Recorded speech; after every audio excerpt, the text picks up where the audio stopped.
ginawa niyo? Bakit niyo dinidilaan niyang binti ko? Huwag kang maingay. Kapag sumigaw ka, bubutasan ko yung tagiliran mo. Pero tay, mali po yung ginagawa niyo. Hindi ito mali. Tinutulungan ko lang naman kayo. Kung alam mo lamang, Desa, mas kailangan niyo ako ngayon. Kaya kung ako sa'yo, huwag ka na lamang umangal. Magugustuhan mo rin naman ang gagawin ko. Sobra na po itong ginagawa niyo. Mali po ito, tay. Kung hindi niyo na po ako kayang irespeto, isipin niyo ang anak niyo. Mas gusto niyo po ba na magkasira kayo ni Alex? Hindi mo ako kailangang paalalahanan. Alam ko kung anong ginagawa ko. At maniwala ka, hindi magagalit ang asawa mo. Ano pong ibig niyong sabihin? Mas mabuti nang hindi mo alam. Masasaktan ka lang. Pero huwag ka mag-alala. Iingatan naman kita. Dadahan-dahanin ko lang dahil alam kong inosente ka pa. Tatanggalin ko na tong pang-itas mo, ha? Huwag kang gagalaw kung hindi. Anong sinabi niyo? Permiso? Mga demonyo kayo! Napakasama niyo! Taon 2004. Quezon. Mula nang ikasal si Desa sa 5 taon niya ng kasintahan na si Alex, ay nagpasya ito na doon na lamang sila tumira sa bahay ng mga magulang ng lalaki. Kasama nila roon ang 58 anyos nitong ama na si Lito, at ang ina nito na nakaratay na lamang sa higaan mula ng ma-stroke. Maganda naman ang pagtanggap ng biyanan kay Desa, kaya hindi siya nahirapang pakisamahan ang matanda. Ang nanay naman ng kanyang asawa, bagamat hindi niya ito nakakausap, ay mukhang gustong-gusto rin naman siya para sa nag-iisa nilang anak. Dating nagtatrabaho sa restaurant si Desa, waitress siya doon. Ngunit na magsama na sila ni Alex ay pinahinto na siya ng lalaki sa kanyang pagtatrabaho. Hindi raw magtatagal ay magiging padre de pamilya na ang kanyang nobyo, kaya mas gusto nito na sa bahay na lamang siya. Prinsesa siya kung ituring ni Alex, kaya tumagal ang kanilang relasyon. Pamilya rin ng lalaki ang gumastos para sa kanilang kasal. Simple lang yon dahil hindi pa nila kaya ang magarbong kasal. Isa pa ay kakaunti rin lamang ang kanilang mga inimbita. Bago pa man sila tumira sa bahay ng biyanan, ay nangupahan muna sila sa bayan para malapit pa rin sa trabaho. Ngunit nang sila ay ikasal, si Lito na mismo ang nangumbinsi sa kanya na doon na lang sila tumira sa bahay ng mga magulang ng lalaki para madali silang makapag-ipon ng pampatayo nila ng sariling bahay. Pumayag naman si Desa dahil mas praktikal naman yon para sa kanilang mag-asawa. Isa pa, gusto rin niyang mapalapit sa mga magulang nito dahil matagal na rin siyang hindi nakakaranas ng presensya ng mga magulang. Pagdating pa lamang niya roon ay mainit na ang pagtanggap sa kanya ni Lito. Kung paano siya itrato ng asawa niya ay ganoon din ang ipinakita nito sa kanya, kaya naisip niya na mapapabuti nga siya sa pananatili roon. Dahil panggabi ang trabaho ni Alex, sila lamang ng biyanan niyang lalaki ang naiiwan doon tuwing gabi. Sa umaga naman ay halos maghapong tulog ang kanyang asawa, kaya halos hindi na rin sila gaanong nakakapag-usap. Ang tanging kakwentuhan niya lamang ay si Lito, kaya madaling napalapit ang loob niya sa matanda. Mang Lito, ako na pong bahalang maghanda ng pagkain. Kayo na po ang nagluto Nakakahiya naman po kung uupo na lamang ako rito. Ano ka ba, Desa? Tatay na rin ang itawag mo sa akin. Para ka namang ibang tao kung Manlito pa rin ang itatawag mo sa akin. Asawa ka na ni Alex, kaya parang anak na rin kita. Kung papayag ka nga, ay anak na rin ang itatawag ko sa iyo. Sige po, tay. Kung yan po ang gusto ninyo. Yan, ganyan nga. O siya, maupo ka na para makakain na tayo. Salamat po sa pagluluto nyo ng hapunan, Tay. Sa susunod, ako naman po ang magluluto para makatikim naman po kayo ng lutong Kapampangan. Ay, sus, ayos lang naman kahit hindi ka magluto. Pero gusto ko rin matikman ang luto ng iba. Sa tagal na kasi naming magkasama rito ng misis ko ay ako lagi ang nasa kusina. Yun din po bang dahilan kaya siya na-inlove sa inyo ng sobra? Ano pa nga ba? O eto, tignan mo to para malaman mo na nagsasabi ako ng totoo. Masarap nga po, Tay. Naku, kung kayo po pala yung palagi magluluto, sigurado na tataba ako rito. Mas mabuti na yung tumaba ka kaysa naman yung mangayayat ka. Kaya kumain ka ng kumain dyan. Sa susunod, ipapatikim ko naman sa iyo ang paboritong ulam ni Mrs., yung ginataang santol. Talaga po? Paborito ko rin po yun eh. Si Alex po yung una nagpatikim sa akin nun. Ayaw-ayaw pa nga ako nung una dahil naasiman ako pero masarap po pala talaga paggata. Mabuti naman at nagustuhan mo. Ako nagluto nun. Pinagdala ko lang siya. Sabi ko ipatikim niya sa nobya niya. Nako, tataba ka nga talaga rito kapag napadalas ang pagluluto ko. Hayaan mo, bukas ng tanghali, yun ang lulutuin kong ulam.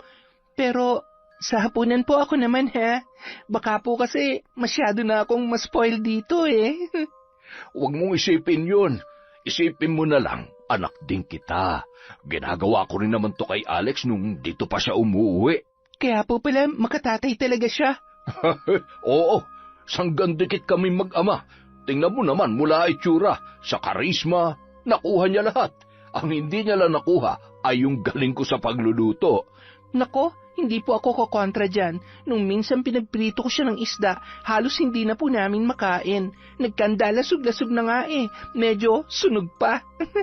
Pero nagpapasalamat naman po ako dahil sinusubukan niya talaga. Abay, bagay nga talaga kayong dalawa. Siya nga pala, kailan niyo ba kami balak bigyan ng apo? Excited na kami ni Mrs. Kahit hindi na siya nakakakilos ay gusto pa rin naman niyang makitang magiging apo namin sa inyo. Hindi pa po kasi namin napag-uusapan ng tungkol dyan, Tay. Bakit hindi pa kasal naman na kayong dalawa? Hindi na kayong mga bata. Kayang-kaya niyo nang maging magulang.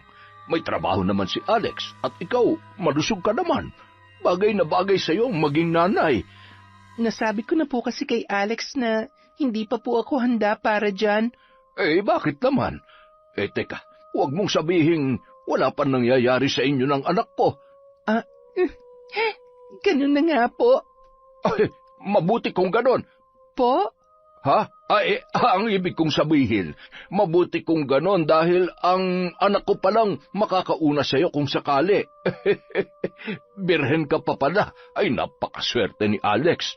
Pero alam mo, Iha, kahit pinahahalagan mo ang sarili mo, dapat alam mo pa rin kung paano magpaligaya ng isang lalaki. Ayos ka lang ba? Ayos lang po ako. Medyo nagulat lang po ako sa sinabi ninyo. Jesus, bakit ka pa magugulat? Hindi ka naman na bata. Nasa tamang edad na kayo ng anak ko.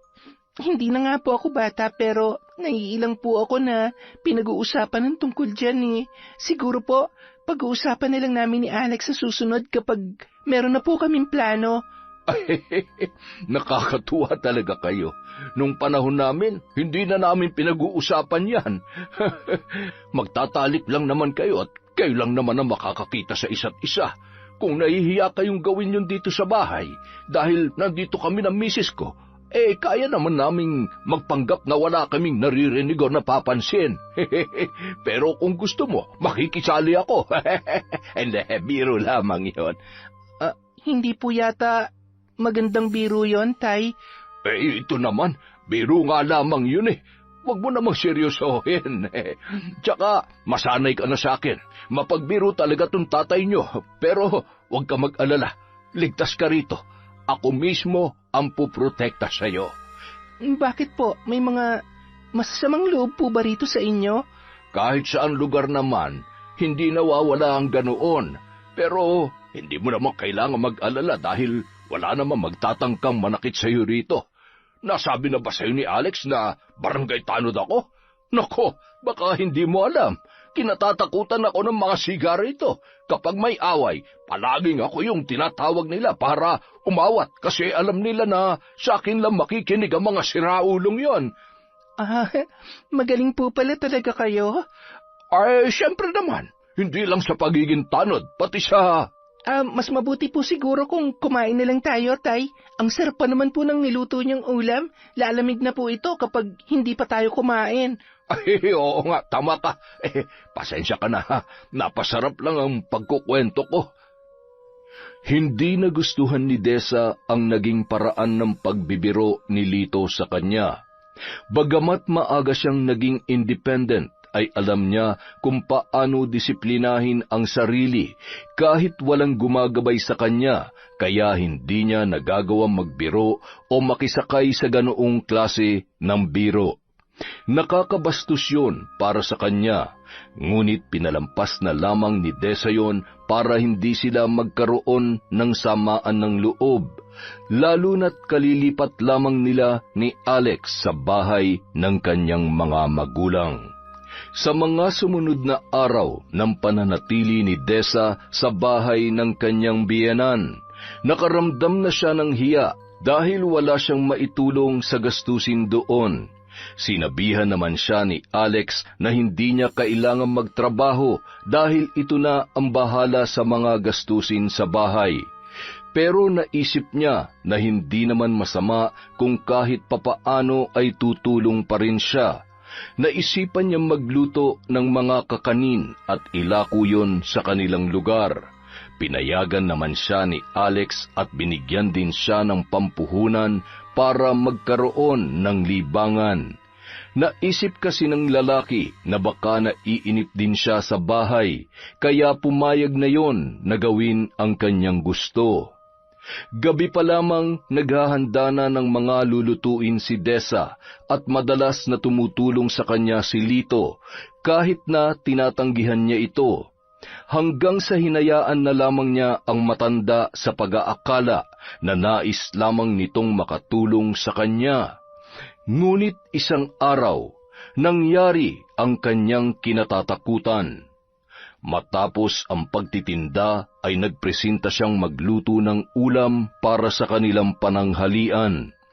Habang nagluluto si Desa ay bigla na lang lumapit si Lito sa kanyang likuran at pasimpleng yumakap sa kanyang baywang. Kumusta yung panglumpiang gulay mo? Patikim nga. Nako, Tay, makakalimutan yung pangalan nyo kapag natikman nyo yan. Talaga?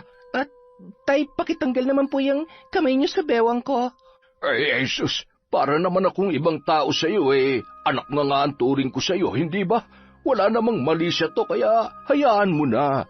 Pero Tay, hindi po maganda na basta-basta na lamang po kayo nangahawak kapag ginusto ninyo. Paano po kung may ibang makakita sa atin tapos ibang iisipin? Bakit ba kasi lahat na lang ng gawin ko binibigyan mo ng mali siya? Dahil hindi nyo naman po dapat ginagawa yon. Hindi po yun normal. Sa bagay, ganyan talaga kapag wala pang karanasan. Lahat na lang minamasama.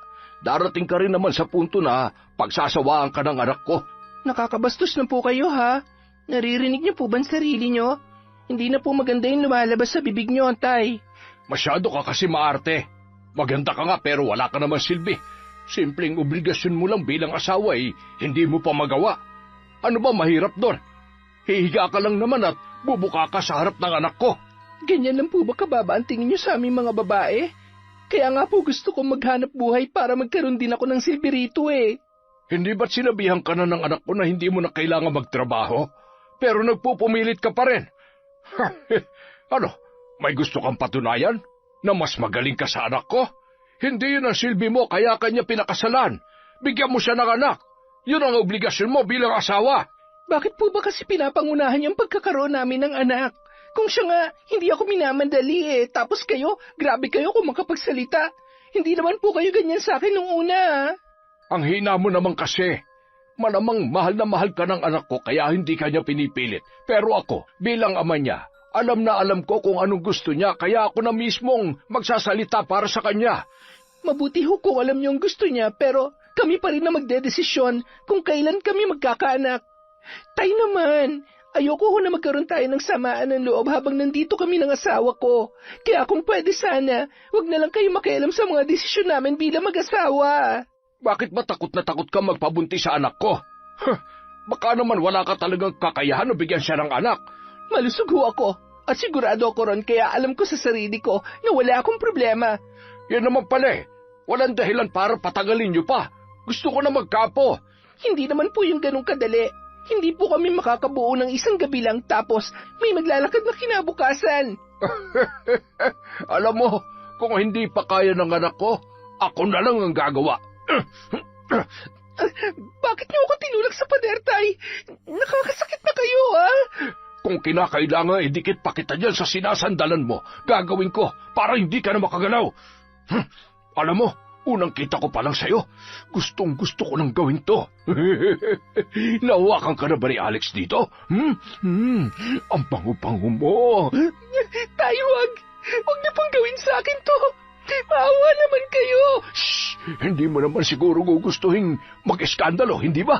Ano na lang ang sasabihin ng mga kapitbahay natin kapag narinig ka nila sumisigaw? Kahit sabihin mo na may ginagawa ako sa'yo, hindi ka nila paniniwalaan. Ako mas kilala nila at sa akin sila mas maniniwala. Kaya para hindi yun mangyari, hayaan mo na lamang akong hawakan ka ng ganito. Ang kinis-kinis mo talaga. Tay, wag po. Isipin niyo naman po si Alex. Asawa ko po ang anak ninyo. Huwag niyo pong gawin sa akin to. Huwag kang mag-alala. Mabilis lamang to, Desa. Tay, maawa po kayo. Ang mabuti pa tumalikod ka. Tao po? Tao po? Anak ng wisit na babaeng yun ah. Ngayon pa talaga. Hoy, Lito, alam kong nandyan ka sa loob. Lumabas ka dyan. Ay, ikaw, dito ka lang. Huwag kang lalabas. At kapag dumating mamaya si Alex, huwag na huwag ka magsusumbong sa kanya. Kung hindi, malilintikan kayong dalawa sa akin. Opo, hindi po ako magsusumbong, Tay. Lito, ano ba? Ano na naman bang ipinuputok ng butsi mo, Pule? Halos araw-araw ka na lang nambubulahaw, ah. Ako pa talaga? Kung hindi niyo ako binibigyan ng problema, hindi kayo mabubulahaw sa pagsigaw ko. Hindi ka na talaga naubusan ng problema. Ano na naman ba yon? Hindi talaga mauubos ang problema ko hanggat hindi nyo inaayos ang pagkakatali ng mga alaga nyong kambing. Tingnan nyo yung mga halaman ko. Ginawang tanghalian ng mga alaga nyo. Buisit! Sa susunod na makita ko mga yan sa bakuran ko, ipapatubos ko na yan sa inyo. Ang dami mo satsat. Nasaan ba at huhulihin ko? Gamitin mo yung mga mata mo na makita mo ang hinahanap mo. Leche! Kung ayaw mo sabihin, may bahala ka. Sana iubusin ng mga alaga kong kambing yung mga halaman mo na manigas ka sa galit. Ang kapal na mukha mo. Naturingan ka pa namang tanod pero ikaw pa yung nagbibigay ng problema rito. Aba, mahiya ka naman, Lito. Kung di mo kaya mahiya sa amin dahil palagi ka naming nakikita, kahit doon na lang sa bisita mo. Balita ko dyan na nakatira yung anak mo at yung asawa niya. Kaya pakitaan mo naman ng magandang asal. Hindi yung lantaran mong ipinapakita yung nakakahiya mong pag-uugali. Hoy, tumahimik ka nga. Kapag hindi ako nakapagtimpi, tatahiin ko yung bibig mong chismosa ka. Ay, sige, gawin mo. Buwisit ka. Ikaw ang buwisit.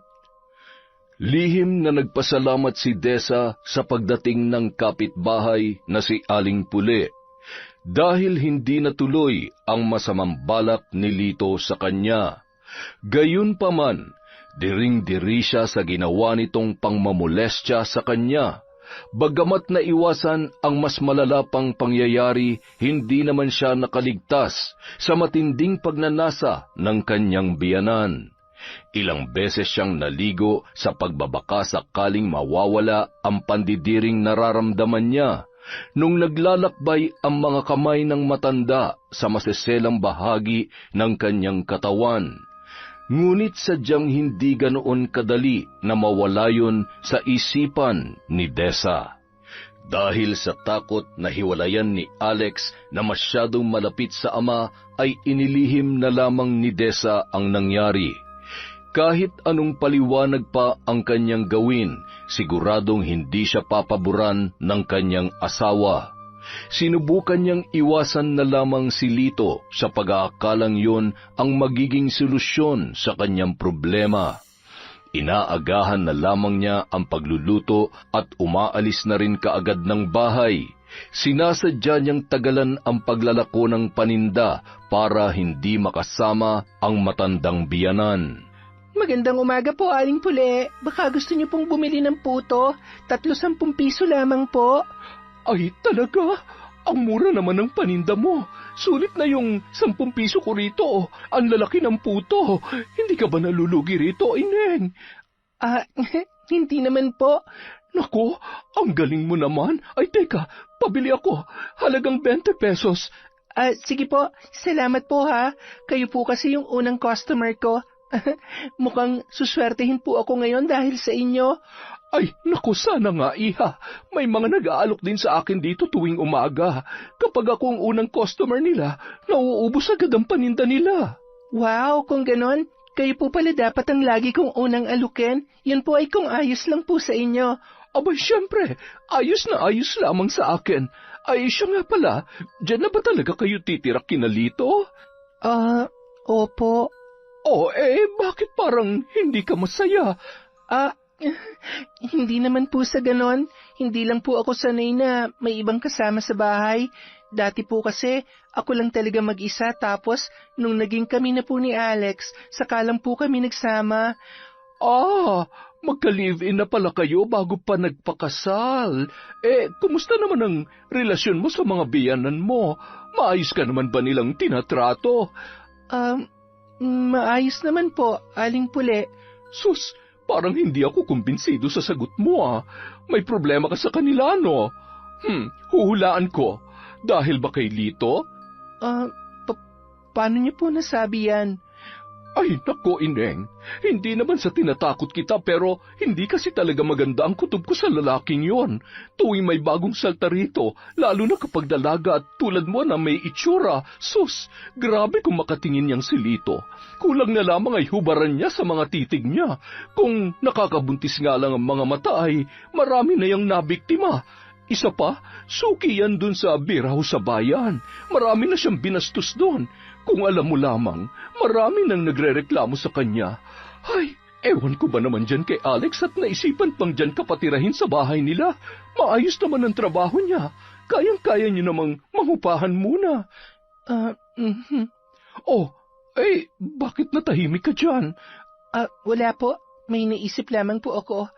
Pasensya ka na sa mga nasabi ko.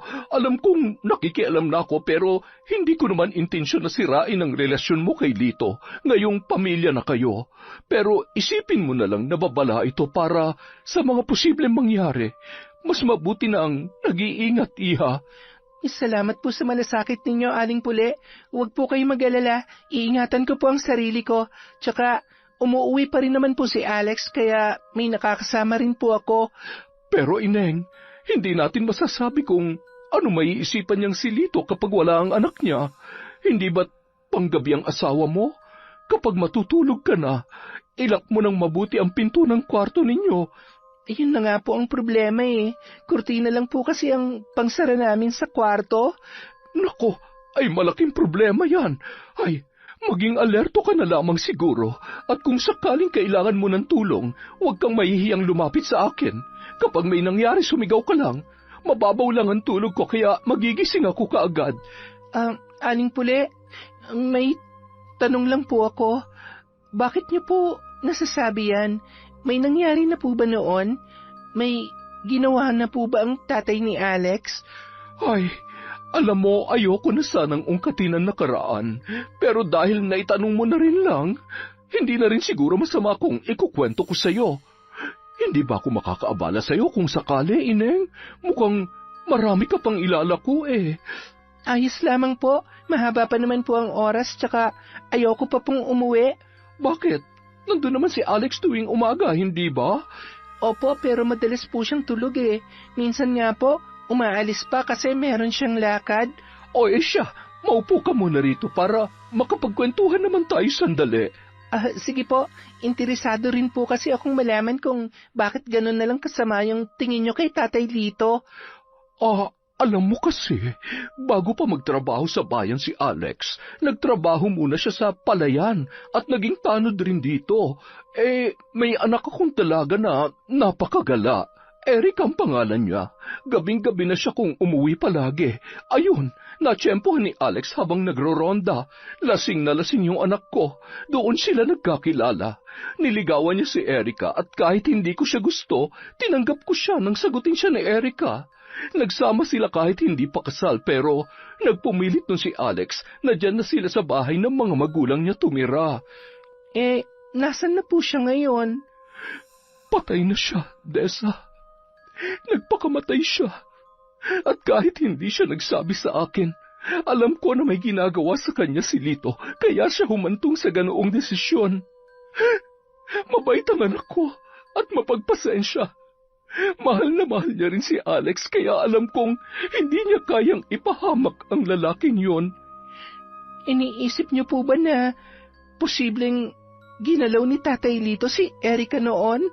Oo, at alam kong hindi malayong mangyayari din yun sa'yo, kaya mag-iingat ka sa kanya. Kahit ngayon pa lang kita nakausap, nararamdaman kong mabuti kang tao.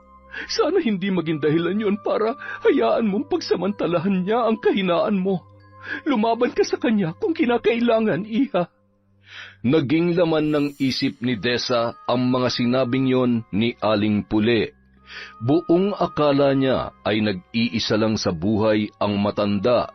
Isa pa, masama ang pagpapakilala rito ni Lito dahil sa pagiging reklamador sa mga kapitbahay.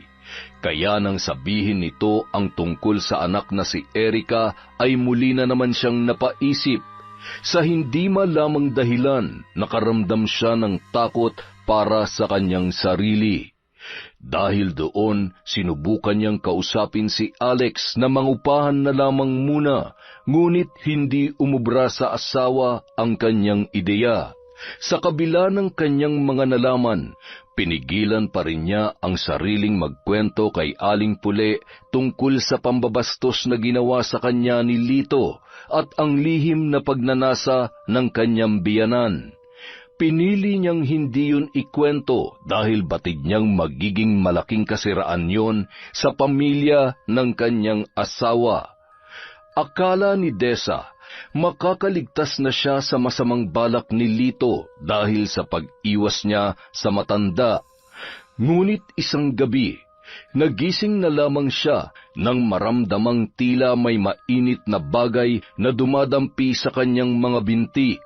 Hindi siya gumalaw nung una sa pag-aakalang panaginip lang yun, ngunit nang imulat niya ang kanyang mga mata, tumambad sa kanya ang matandang biyanan na nakadapa sa may paanan ng kama. Tay, ano pong ginagawa niyo? Bakit niyo tinidilaan ang binti ko? Huwag ka maingay.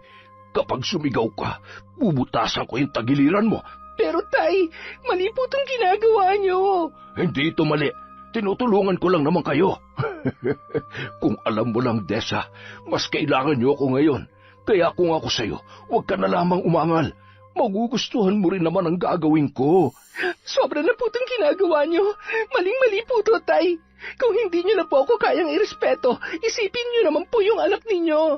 Mas gusto niyo po ba na magkasira kayo ni Alex? Hindi mo ako kailangang palalahanan. Alam ko kung anong ginagawa ko. At maniwala ka, hindi magagalit ang asawa mo. Ano pong ibig niyong sabihin? Mas mabuti nang hindi mo alam. Masasaktan ka lang. Pero huwag kang mag-alala. Iingatan naman kita. Dadahan-dahanin ko lang dahil alam kong inosente ka pa. Tatanggalin ko na tong pang-itaas mo, ha? Huwag kang gagalaw kung hindi. Napakawalang hiya niyo! Hayop! Aray ko! Ikaw ang walang hiya! Ang sakit nun, ha? Umalis kayo sa panang ko kung hindi sisigaw ako! Tingnan natin kung makakasigaw ka pa. Napakasama mo. Akala ko pa naman, mabuti ka nga dahil masyadong mataas ang tingin sa inyo ni Alex. Pero sagad pala sa buto ang kademonyohan ninyo. Oo, demonyo na akong demonyo, pero hindi ko ito gagawin kung walang permiso ng anak ko.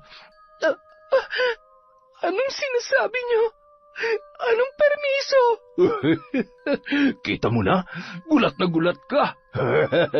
Mukhang hindi mo pa nga lubos na kilala ang lalaking pinakasalan mo, Dessa. Mga demonyo kayo! Napakasama niyo! Hindi ba nasabi sa'yo ni Alex? Gustong-gusto niya magkaanak pero wala siyang kakayahan para gawin yon. Baog ang anak ko at hindi ikaw ang unang babae na nalagay sa posisyon mo ngayon. Hindi rin ba kinwento sa'yo ni Alex yung kinakasama niya noon? Ako ang bumuntis sa kanya para magkaroon kami ng apo. Ang kaso nga lang, tanga siya dahil hindi niya kinaya. Siya na mismo ang tumapo sa buhay niya. Napakasama niyo! Hayop! Tumigil ka na! Gusto mo bang tapusin na kita ngayon, ha? Nakakarami ka ng buwisit ka! Kung may natitira pa kayong awa para sa akin, hindi niyo itutuloy ang balak niyo. Awa? Ano ako, baliw? Nakahain ng pagkain, tatalikuran ko pa. Hindi ako isa't kalahating baliw gaya ng akala mo. Kaya kahit ano pang pagmamakaawa at panlalaban ang gawin mo, wala ka na magagawa pa. Kailangan ko magparami ng lahi at hindi ko na yun magagawa sa inutil kong asawa. Pero ikaw, kayang-kaya mo pang dali na magiging anak ko. Dapa! Ayoko! Ayaw mo? Sige, mas gusto mo palang pinahihirapan ka, ha? Tikman mo ngayon ang hugupit ng sinturong ko. Tingnan ko lamang kung hindi pa kita mapasunod sa gusto ko. Tama na po, Tay. Tigilan niyo na po ito, parang awa niyo na. Bakit naman ako makikinig sa'yo, ha? Nagsisimula pa lamang ako. Magbabayad kayo sa ginagawa niyo sa akin. Sisiguraduhin ko yon. Napakasama ninyo. Nagtagumpay si Lito sa kanyang plano nung gabing yon. Paulit-ulit na inangkin ng matanda ang katawan na nanghihinang si Dessa. Naubos na ang kanyang lakas sa panlalaban. Tuwing sinusubukan niyang pigilan ang kanyang biyanan, ay tinutumbasan din nito ng pananakit ang kanyang ginagawa. Nagtamo siya ng mga galos at pasa dahil sa pamumuwersa sa kanya ni Lito. Sampal, suntok, tadyak ang ginagawa nito sa kanya tuwing siya ay pumapalag. Kaya naman nang magising siya kinabukasan ay dama niya ang matinding panghihina. Dahil sa nangyari ay hinintay niya ang pagdating ng kanyang asawang si Alex para isumbong ang ginawa sa kanya ng ama nito. Alex, buti nakauwi ka na. Bakit? May nangyari ba? Teka, ano yan? Bakit may mga pasaka?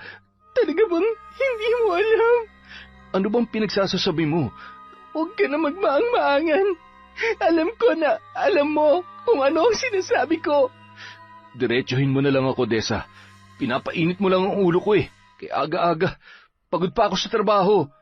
Bakit hinayaan mo lang ang tatay mo na gawin yun sa akin, ha? Hindi na natin kailangan pang pagtalunan yan. Siguro naman marami na siya nasabi sa'yo. Bakit? Kailangan ko pa bang ulitin lahat ng yon para maniwala ka? Kung ano man ang mga narinig mo mula sa kanya, yun na yon. Huwag mo nang ipaulit pa sa akin. Gusto ko na magpahinga. Ang kapal ng mukha mo! Ganun lang yon? Alex, kinahasa ako ng tatay mo. Wala ka man lang bang gagawin? Anong gusto mong gawin ko? Isuplong ko siya sa mga pulis? Huwag kang baliw, Dessa. Ama ko pa rin siya kahit ano pang gawin niya. Pinamoy niya ako. Hindi mo ba naiintindihan kung anong nararamdaman ko ngayon? Asawa mo ako. Ipagtanggol mo naman ako sa kanya. Ipamukha mo sa kanya na mali ang ginagawa niya. Ano ba? Iligo mo na lang yan. Mawala rin yung pandidiring nararamdaman mo. Hayop ka, Alex. Totoo nga ang sinabi ng tatay mo na may permiso ang ginawa niya. Paano mo naatim na ipaggamit ako sa kanya, ha? Ganon ba kababantingin mo sa akin? Ano, Alex? Sumagot ka. Yun ba ang dahilan kaya mo ako kinumbinsi na dito na lamang tumira?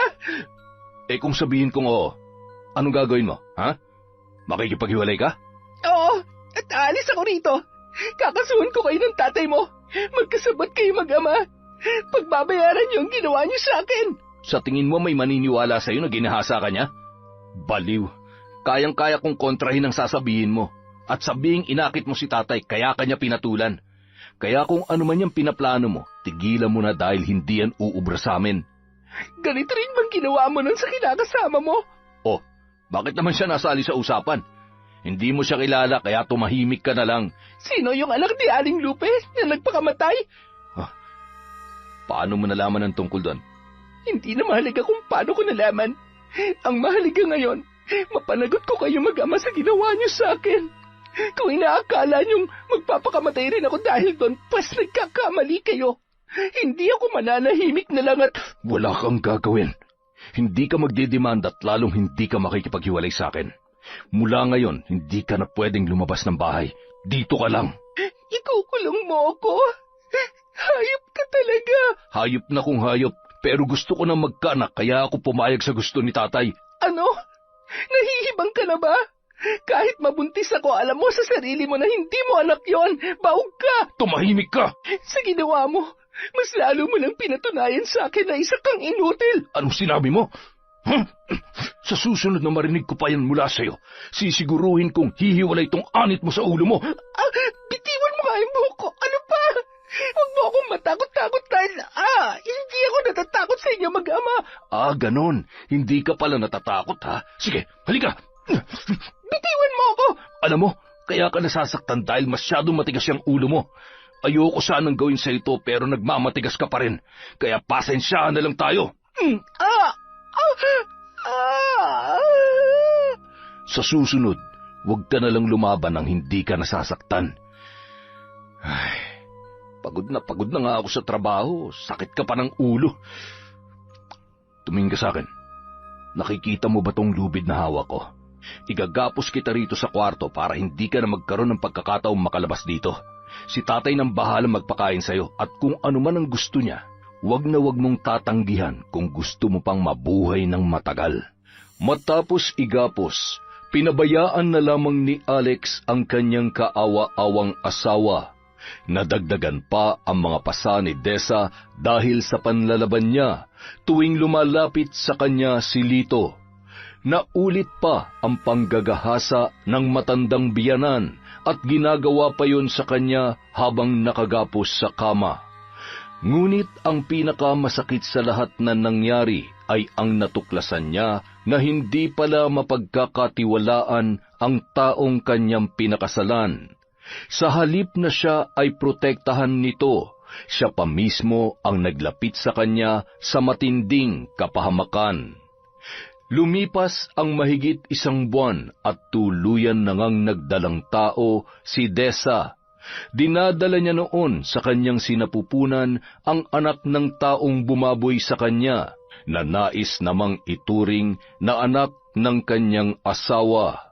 Pakiramdam niya noon ay para lamang siyang isang hayop na inanakan at yun lamang ang kanyang pakinabang. Hindi na siya muli pang nakalabas ng bahay, lalo na nang lumaki na ang kanyang tiyan. Ngunit noong 4 na buwan na siyang buntis, muli na naman siyang nakaranas ng matinding pang-aabuso. Sa pagkakataong yun ay mas malala pa ang kanyang pinagdaanan. Pinagtulungan siya ng mag-amang Lito at Alex. Halos ikamatay niya na ang kababuyang ginawa ng mga yon sa kanya. Dahil doon, nakunan si Desa. Namatay ang sanggol na nasa kanyang sinapupunan. Sa halip na kaawaan ay siya pa ang sinisi ni Lito sa pagkawala ng bata at nakaranas pa siya ng matinding pambubugbog bilang parusa sa nangyari. Halos ikamatay na ni Desa ang pananakit na yon ni Lito. Samantala, dahil nagsususpecha na ang kanilang kapitbahay na si Aling Lupe, ay naalarma na rin ang mag-ama, kaya gumawa na ng paraan ang mga yon kung paano siya ididispatcha. Igapos mo na yan. Bilisan mo. Kailangan na natin mailabas ang katawan niya habang wala pa mga tao sa labas. Sigurado po ba kayong wala ng pag-alagala ng ganitong oras, Tay? Baka nakakalimutan mong barangay tanod ako rito. Alam ko kung kailan wala ng pag-alagala pa sa labas, kaya sigurado kung wala nang makakakita sa atin. Saan ba natin dadalhin si Desa? Buhay pa siya, Tay. Di sa lugar kung saan siya maaaring mamatay. Alam mo naman siguro kung saan ang bahay ng kinatatakutang mambabarang dito, hindi ba? Doon natin siya dadalhin. Yung sinasabi nilang may lahi ring aswang? Oo, anak. Sariwa pa ang dugo ni Desa nang makunan siya, kaya sigurado kung hindi siya makakaligtas sa matandang yon. Sa ganun paraan, hindi na natin siya kakailanganin pampatayin dahil may iba nang gagawa noon para sa atin. Iba ka talagang mag-isip, Tay. Kaya bilib na bilib ako sa iyo eh. Basta huwag ka lang magpapatalo sa konsensya mo, ha? Dahil kapag pinairal mo ang emosyon mo, lalo na sa ganitong pagkakataon, ikaw rin mismong magpapahamak sa sarili mo. Ay, teka, umamin ka nga. Nagdadalawang isip ka ba sa gagawin natin? Hindi po, Tay. Tsaka wala naman akong magagawa kung kailangan na nating idispatcha si Desa. Sayang nga eh. Mahal ko pa naman siya, pero nung sinabi niyang isusuplong niya kayo sa pulis, bigla nagpantig yung tenga ko. Hindi ko kayang ipahamak kayo, Tay. Kaya tama lang yan sa kanya. Pasalamat na lang siya dahil kahit papano naawa pa tayo sa kanya at hindi natin siya dito pinatay. Tama. Kung mamamatay man siya sa kamay ng mambabarang na yon, posibleng hindi niya namamalayan. Pabor pa sa kanya pag nagkataon.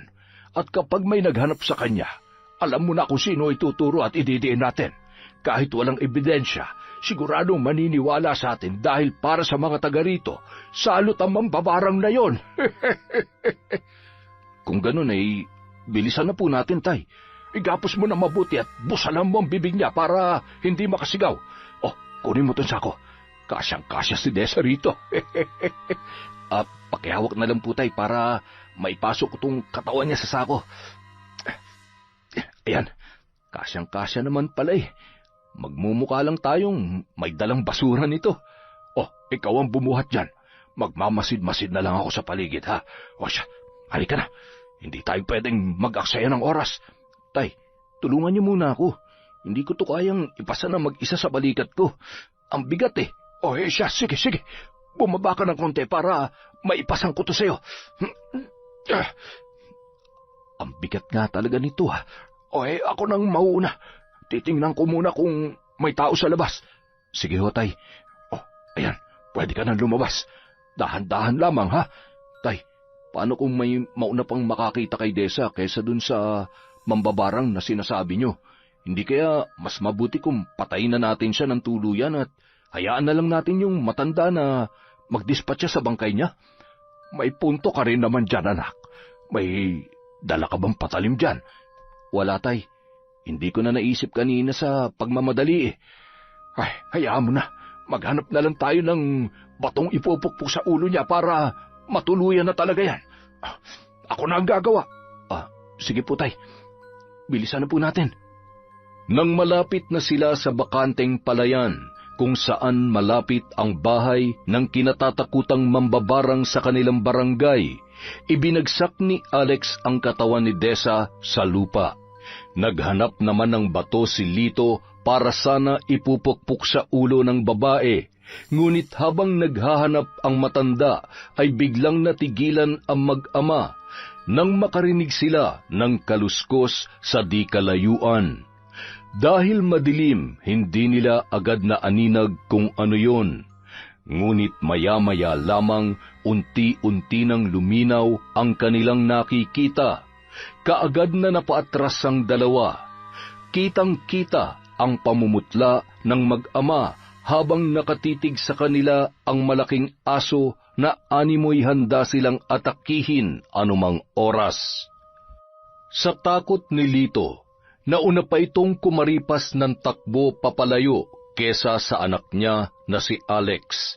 Naiwan naman ang katawan ni Desa sa natutuyong lupa sa palayan nang wala pa ring malay.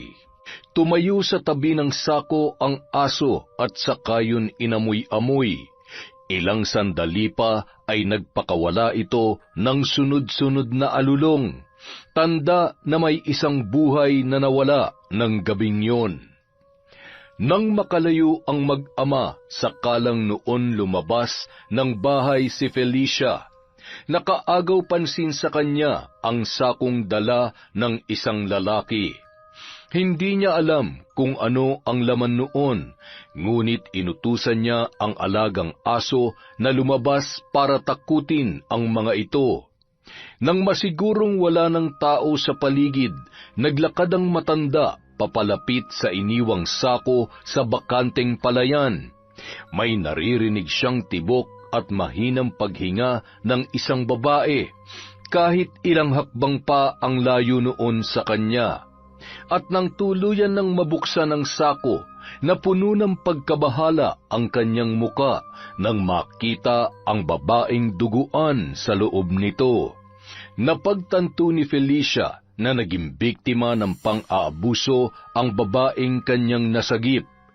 Halos buong katawan nito ay puno ng galos at pasa. Ngunit ang pinaka-nakaagaw ng kanyang atensyon ay ang dugo sa pagitan ng mga hita. Mukhang nakunan ang babae. Hindi niya mapigilang makaramdam ng awa dahil hindi yun nalalayo sa pinagdaanan niya noong bago pa man siya maging isang mambabarang.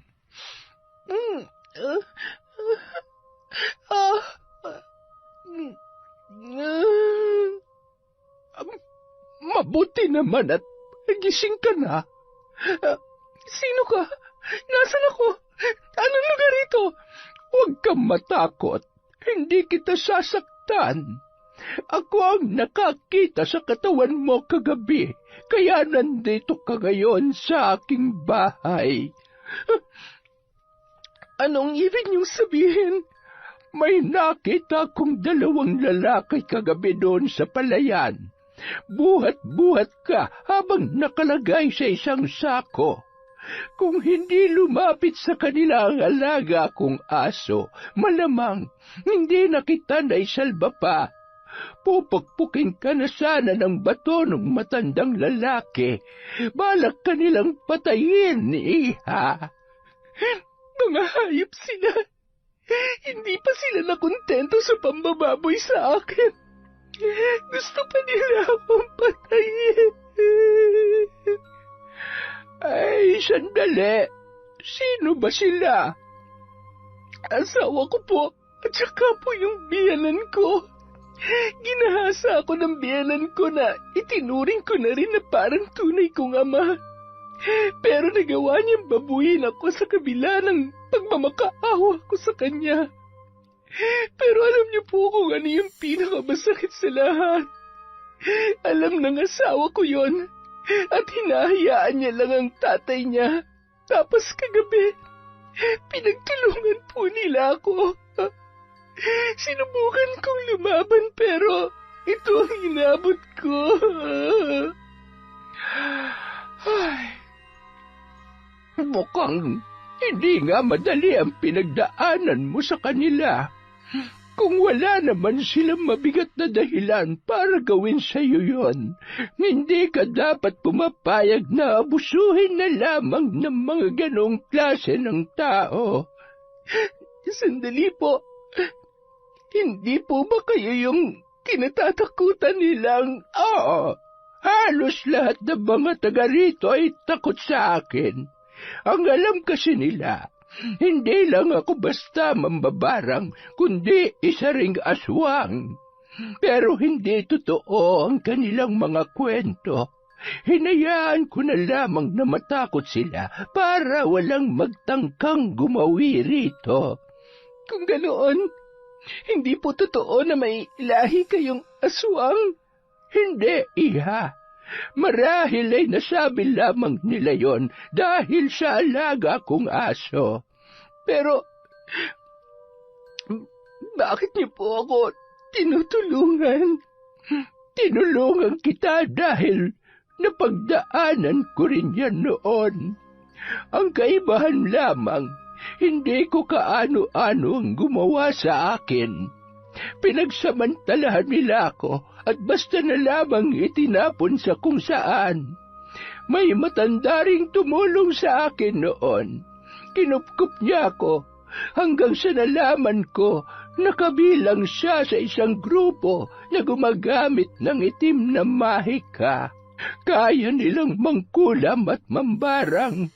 Kayang-kaya nilang pumatay gamit ang itim na kapangyarihan. Tinuruan nila ako hanggang sa maging kabilang na rin ako sa kanilang grupo. May tribo kami noon sa bundok, pero may isang grupo ng kalalakihang pumunta roon para sunugin lahat ng aming tahanan. Ang tingin nila sa amin ay mga salot at nagdadala lamang ng kamalasan sa mga nakatira sa ibaba ng bundok. Kaya po ba napadpad kayo dito?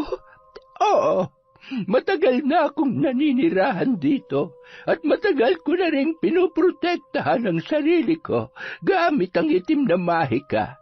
Ngayon, tatanungin kita, gusto mo bang makaganti sa lumapastangan sa pagkatao mo? Opo, gusto kong magbayad sila mag-ama sa mga ginawa nila sa akin. Tulungan niyo po ako, Manang. Parang awa niyo na po. Hindi mo kailangang magmakaawa.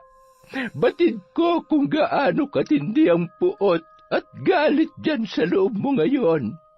Kaya makakaasa ka na tutulungan kitang pagbayarin sila. Sa paanong paraan mo ba gustong makita ang kanilang paghihirap? Gusto ko silang gumapang sa hirap hanggang sa sila na mismo ang tatapa sa sarili nilang buhay. Gusto ko rin maramdaman nila ang sakit na naranasan ko habang sabay nila akong ginagahasa.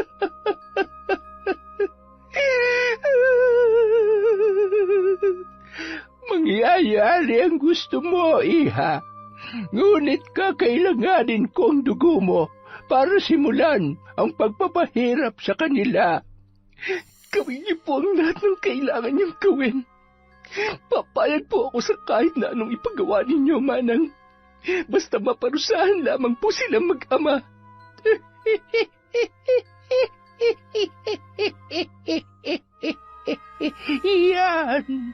Yan ang tapang na hinihintay ko mula sa'yo.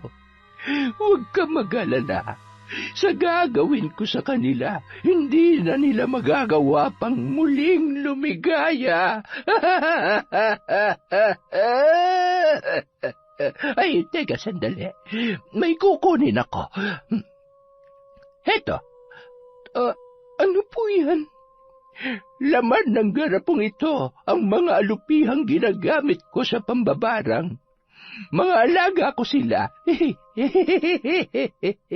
At kapag nakipagkasundo ka sa among pinagsisilbihan nila, mangyayari lahat ng nanaisin mo sa iyong paghihiganti.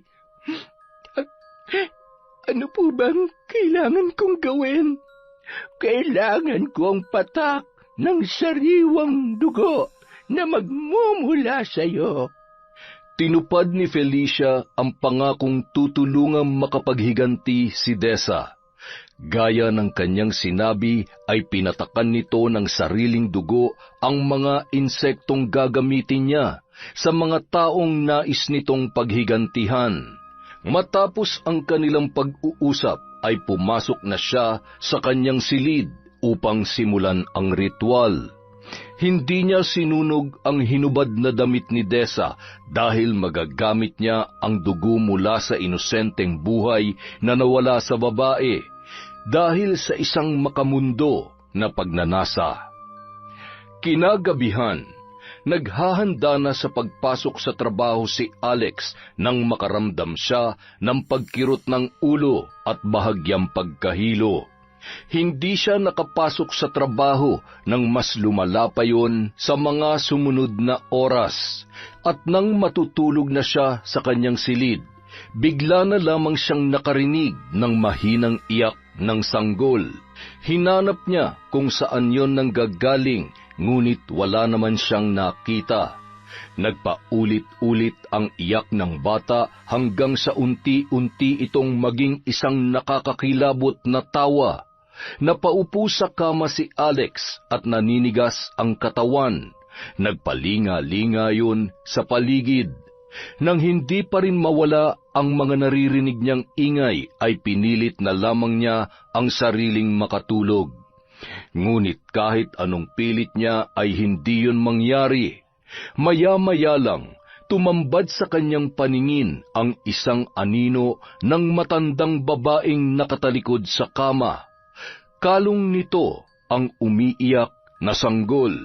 Sino ka? Paano ka nakapasok dito? Oh, Alex, sinong kausap mo? Ayan tayo. Kanina pa nakatayo dyan yung babae. Kinakausap ko pero hindi naman sumasagot. Ano? Wala namang babae rito, anak. Tayo lang nga nandito sa kwarto mo. Kaya nga ako pumunta rito para kumustahin ang pakiramdam mo. Pero sa nakikita ko ay mukhang hindi ka pa maayos.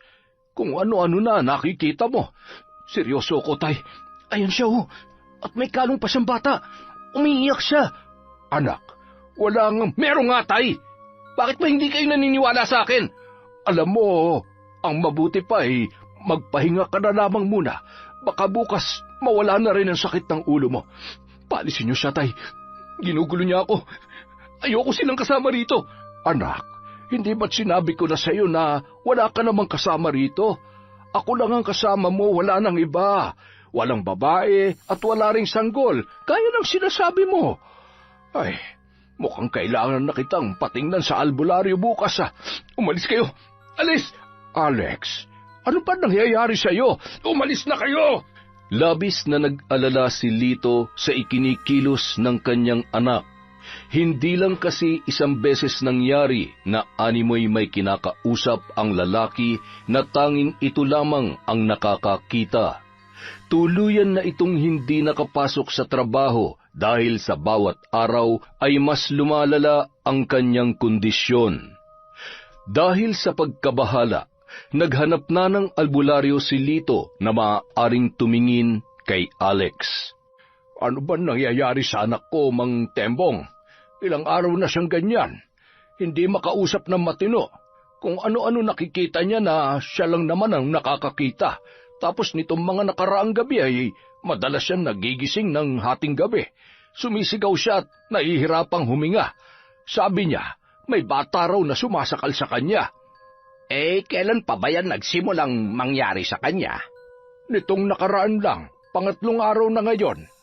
Meron ba siyang nakaaway o nagawa ng masama bago ito nangyari? Nako, mabait yang anak ko. Imposibleng magkaroon siya ng kaaway o may magawa ng masama para mangyari ito sa kanya. Lito, tatapatin na kita.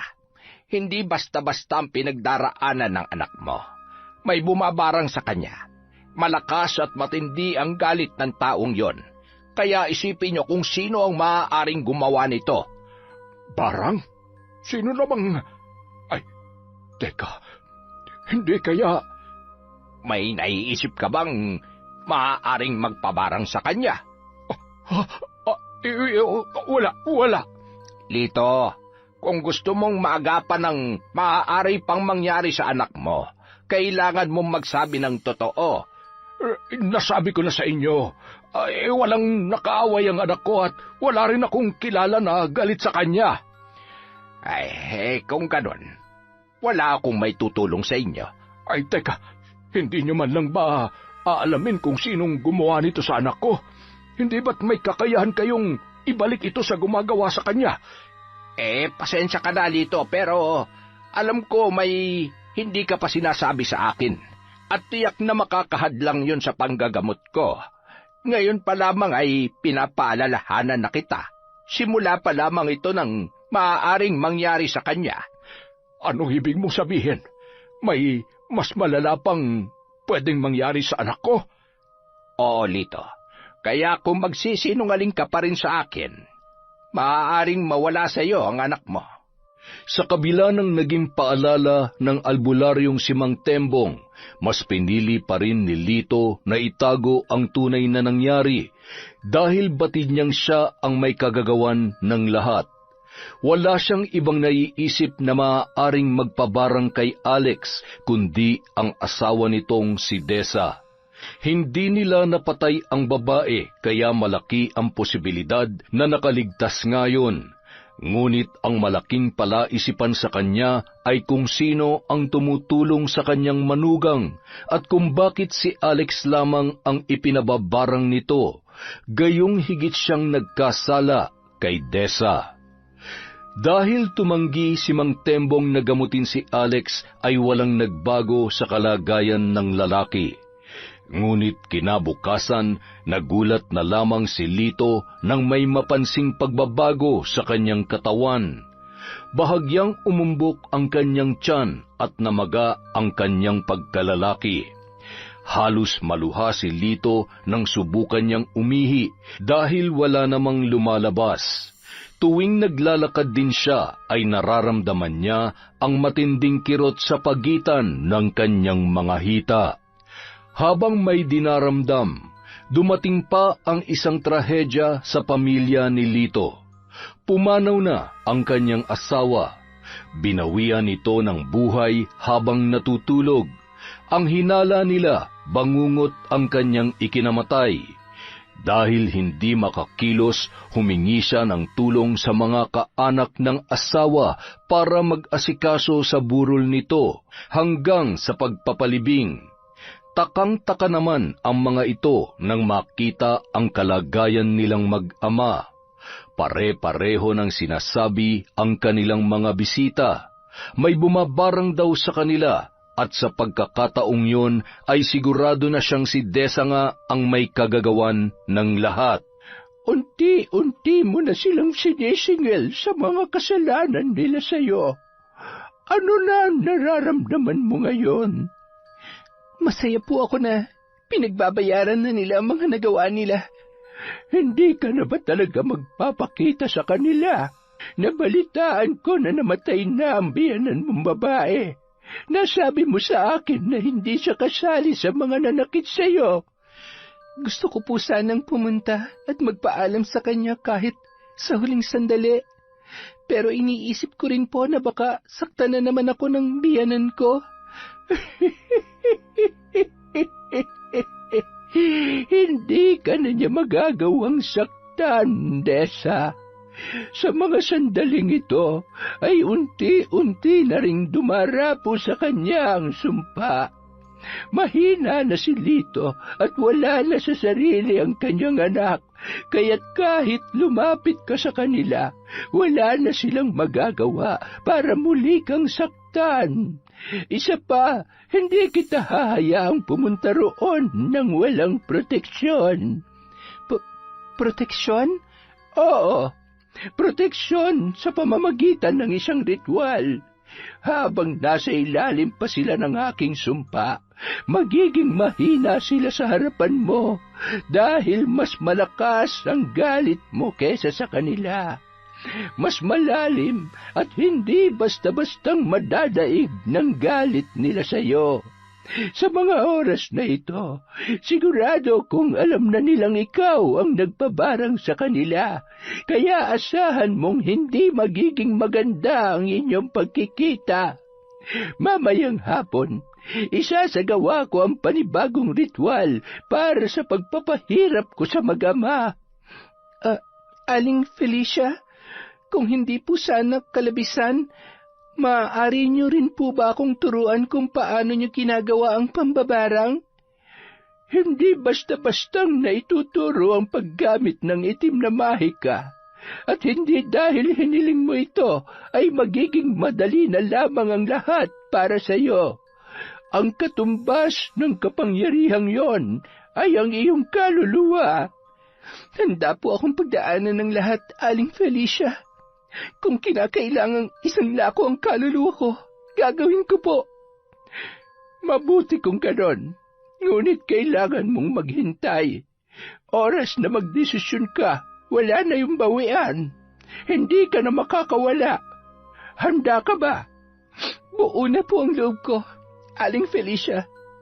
Matapos isagawa ang ritual, ay sa kanya lamang pinayagan si Dessa na pumunta sa burol ng biyanan niyang babae na tanging nagpakita ng tunay na malasakit at pagtanggap sa kanya.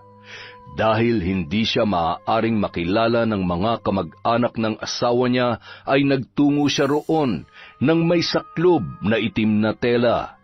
Hinintay niyang mabawasan ang mga nakikipaglamay bago siya lumapit sa kabaong ng yumaong ginang. Nag-alay siya ng panalangin at nagpasalamat sa matanda. Bagamat wala itong nagawa upang siya ay protektahan sa mag-ama, batid niyang hindi nito gusto ang lahat ng nangyari. Hindi nakita ni Desa sina Lito at Alex sa labas ng bahay, kung saan nakaburol ang kanyang biyanan. Pasimple siyang umikot sa likod para pasukin ang silid, kung saan siya walang awang pinagsamantalahan ng mag-ama. Napangisi siya nang makita si Alex na nakaratay na lamang sa kama. Nakatitig ito sa kisame habang kinakausap ang sarili. Nakaagaw pansin din sa kanya ang pamamaga ng mga braso't binti ng lalaki. Naghalo-halo na ang iba't ibang amoy sa silid na yon. Mukhang napabayaan na ang kanyang asawa sa kalagayan noon. Nang magtungo siya sa kabilang silid, natagpuan niya naman si Lito na namimilipit sa sakit habang pinipilit na bumangon mula sa pagkakahiga sa kama. Nanlaki ang mga mata nito nang siya ay makita. Anong ginagawa mo rito? Hayop kang babae ka! Alam kong ikaw ang may kagagawan nito! Ako nga. Siguro naman ngayon, alam niyo na kung anong kayang gawin ng isang babaeng matapos niyong halayin at yurakan ng pagkatao ay magagawa niyo pang patayin. Hintayin mo ang pagganti ko sa'yo. Sisiguruhin kong babalik sa'yo ang lahat ng nararanasan namin ng anak ko. Kulang pa yan. Hindi ako titigil hanggat hindi kayo gumagapang ng anak mo sa hirap. Tigilan mo na yung kabaliwan mo, Desa. Una pa lang, dapat alam mo na kung anong silbi mo sa pamilyang ito. Ano ba sa tingin niyo ang silbi ko? Para sa inyo mag-ama? Laruan niyo tuwing nakakaramdam kayo ng matinding pangangailangan? Lalaki ako at may pangangailangan din. Bakit pa ako maghahanap ng ibang babae kung nandito ka naman? Hindi ka naman sana masasaktan kung pumayag ka na lamang sa gusto kong mangyari. Magdadalang tao ka at isisilang mo ang anak ko. Magkakaroon na kayo ng anak at magiging masaya na kayo ng asawa mo. Ganun lang sana kasimple ang lahat, pero lumaban ka pa. Talagang lalaban ako. Hindi ko haya magtagumpay kayo nang hindi ko man lang pinaglaban ang dignidad ko. Napakahayop niyo mag-ama. Dapat sa inyo, hinahatid na sa hukay. Hindi mo magagawa yan. Asawa mo pa rin si Alex. Nakita mo ba ang kalagayan niya? Hindi ka ba naaawa sa kanya? Mahal ka pa rin niya sa kabila ng lahat. Mahal? Pagmamahal ba ang tawag niyo sa ginawa niyo sa akin? Nababaliw ka na. Pumunta ako dito dahil nagbabaka sakali ako na nagsisisi na kayo sa mga kahiyupang ginawa niyo sa akin. Pero hanggang ngayon, mali pa rin ako ng inakala sa inyo mag-ama. Wala na kayong pag-asa kaya tama lang na pagdusahan niyo lahat ng naging kasalanan niyo. Hindi lang sa akin, kundi pati sa anak ni Aling Puli. Paano mo nalaman ang tungkol doon? Yan, ganyan din ang reaksyon ng anak niyo nang sinabi ko ang tungkol sa anak ni Aling Puli. Bakit? Anong ginawa niyo sa kanya, ha? Hinalay niyo rin ba siya at pinahirapan gaya ng ginawa niyo sa akin? Paano hindi? Pareho lang naman kayong uto-uto. Ang kaibahan niyo lang, pumayag siya na dalhin sa sinapupunan niya ang anak naming dalawa. Pero malay ko pa namang may balak din pala magpakamatay ang baliw na yon. Hindi na kayo naawa. Ilang taon nang nangungulila sa anak si Aling Puli pero hindi pa rin nabibigyan ng hustisya nangyari sa kanya. Ngayong alam ko na ang totoo, asahan niyo mas magiging mahirap pa ang pagpapahirap ko sa inyo. Tandaan mo yan! Matapos makipagsagutan sa matandang biyanan, nagpasya na si Desa na umalis doon. Masaya na siya na nakita mismo ng dalawa niyang mga mata kung paano naghihirap ang mag-ama. Habang pinagmamasdan ang dalawa, Lalong-lalo na si Lito, wala siyang naramdaman ni katiting na awa at pagsisisi sa naging desisyon niya. Nang paalis na roon si Desa, hindi niya inaasahan na makakasalubong niya si Aling Puli. Nagulat ang ginang sa muli nilang pagkikita at bakas sa mukha nito ang matinding pag-aalala. Desa, ikaw ba yan? Kumusta ka na? Ang tagal na kitang hindi nakikita. Ayos ka lang ba? Ang mabuti pa, sumama ka muna sa bahay ko. Magkwentuhan tayo sandali. Pasensya na po, Aling Puli, pero kailangan ko rin pong umalis kaagad. Ay, teka, bakit? Hindi ba't nakaburol pa ngayon ang biyanan mong babae? Nandyan naman po ang mga kamag-anak nila. Sina Lito at Alex, parang hindi ko sila nakikitang lumalabas ng bahay Ano bang nangyari sa dalawang yon?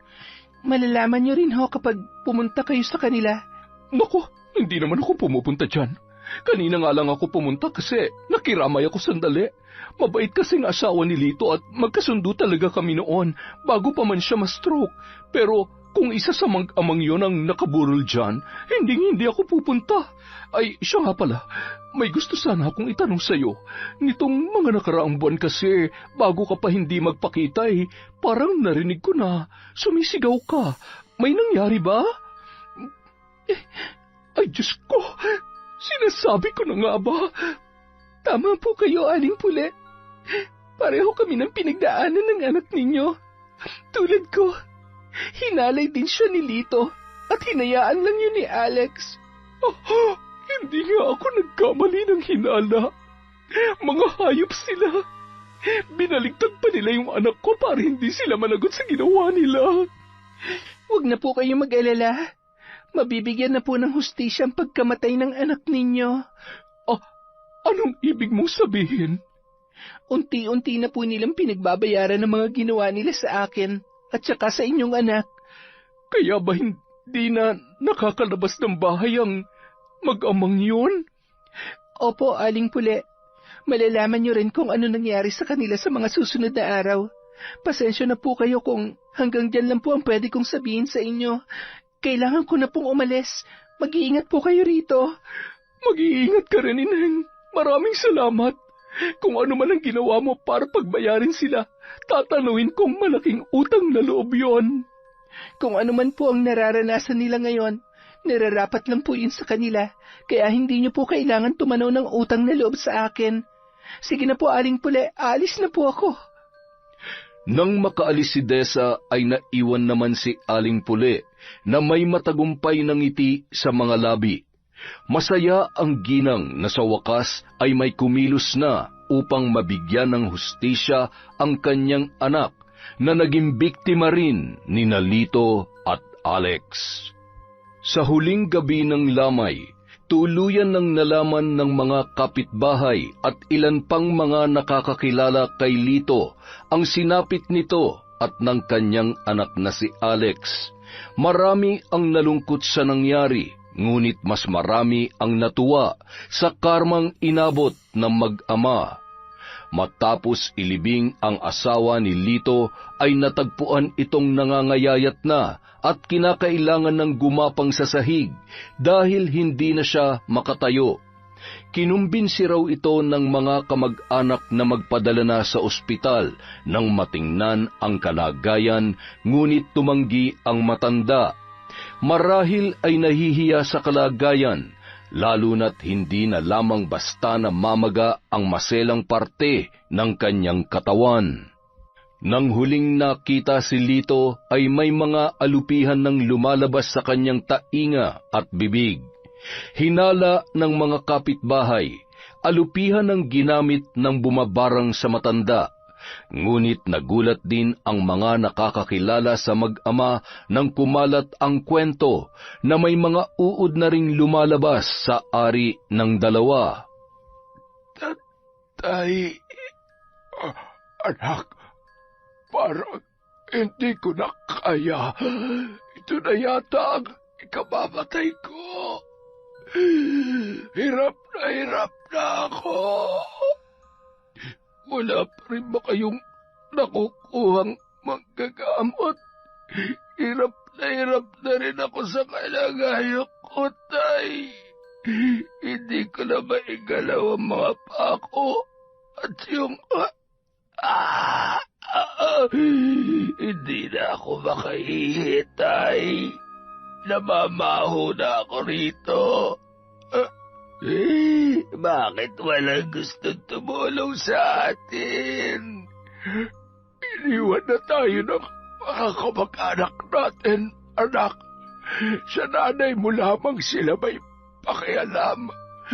Yung iba naman, ayaw makialam dahil takot na madamay.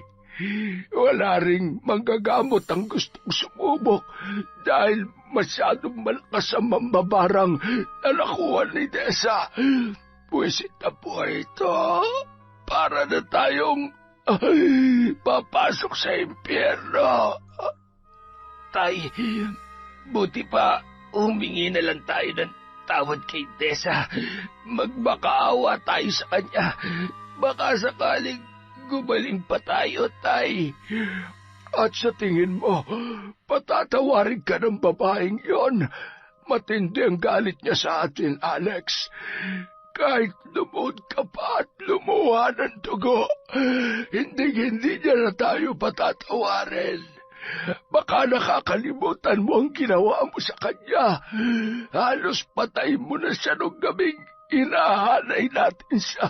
Kaya ganun na lamang ang galit niya sa atin. Nakausap niyo siya ng burol ni nanay, hindi ba?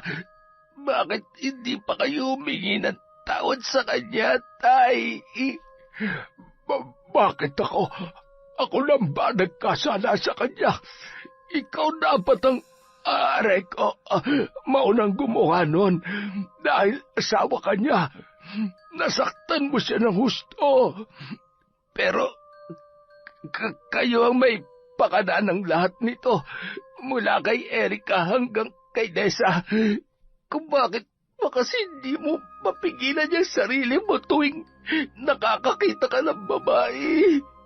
Pati tuloy ako napahamak. Ano? Talagang kayo mo pa ako sisisihin? Baka nakakalimutan mong pumayag ka at ginusto mo rin lahat na nangyari.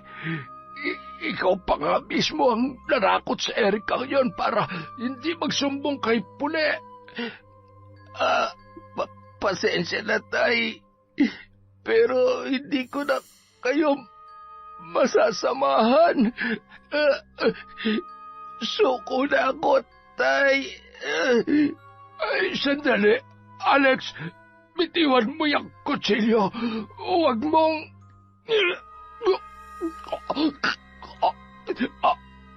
Alex, anong ginawa mo? Hindi mo kailangan tapusin ang buhay mo. Huwag mo namang gawin sa akin ito. Anak ka.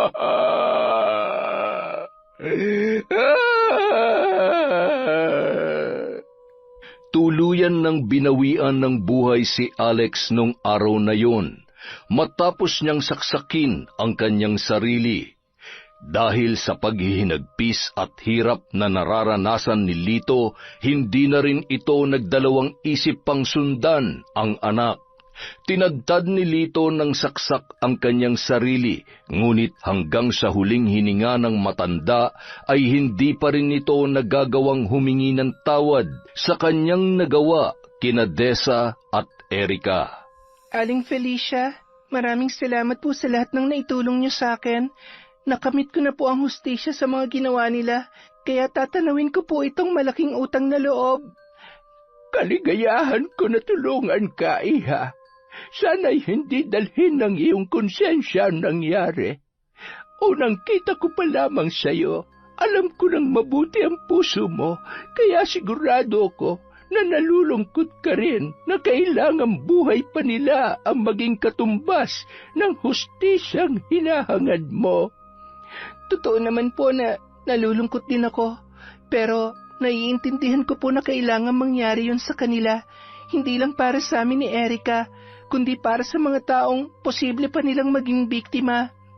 Pinarusahan lamang natin sila, pero sila pa rin ang tumapos sa sarili nilang buhay.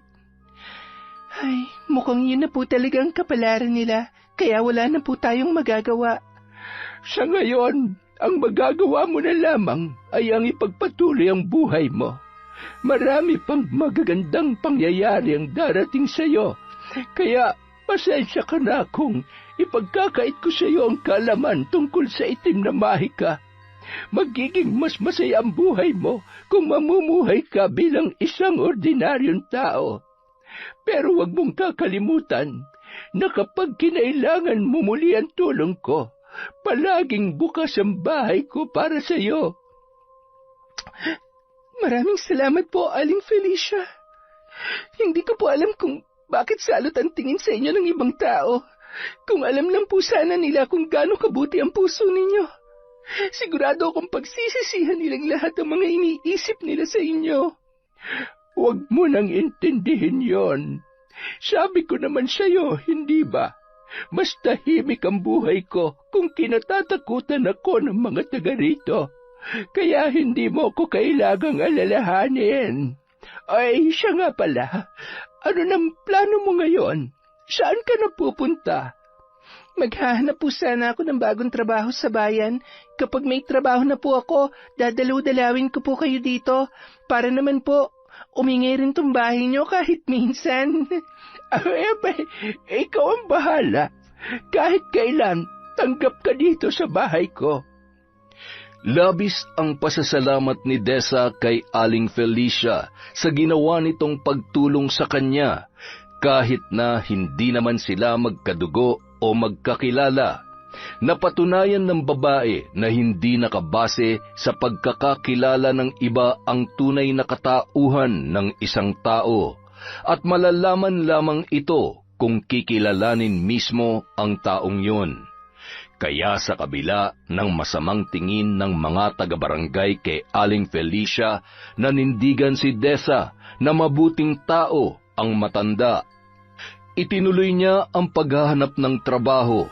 Sinubukan niyang bumalik sa pinapasukan niya noon at hindi naman siya nabigo nang muli siyang tanggapin ng dating amo. Gaya ng dati, nangupahan na lamang muna si Dessa sa bayan at makalipas lamang ang ilang buwan, nakakilala siya ng lalaki na muling nagpatibok ng kanyang puso. Malayong malayo ito sa ugali ng yumao niyang asawang si Alex, dahil bukod sa napakabait ng lalaki ay makadiyos ang pamilya nito, at higit sa lahat, tunay na pamilya ang turing nila sa kanya. Yon! Ang ganda naman nun, na naman. Medyo nakakapagod po ang araw na ito. Pasensya na po kayo. Wala po muna tayong shout-out. Huwag kayo magtatampo. Maraming salamat po sa walang sawang pagsubaybay at pagsuporta sa Kwentong Enteng.